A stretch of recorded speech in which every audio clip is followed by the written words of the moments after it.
To replace a PC-350 arm cap, the first thing we need to do is use a Phillips head screwdriver to remove the 3 screws that secure the arm cap to the chair. 2 in the front and 1 in the rear.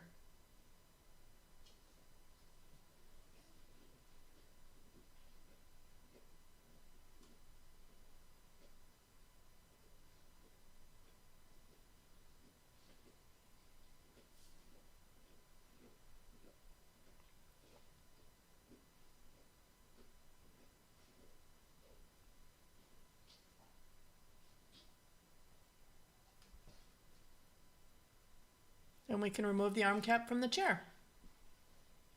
To install the new arm cap, simply place it into position and replace those 3 screws.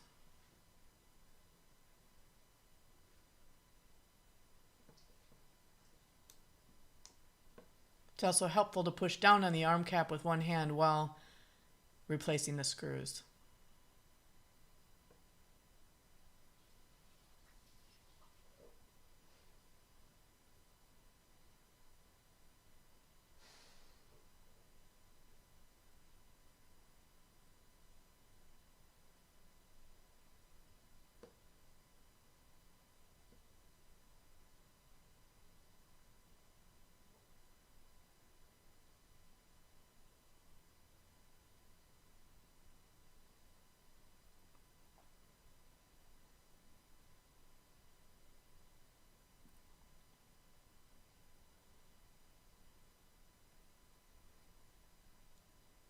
And we're done.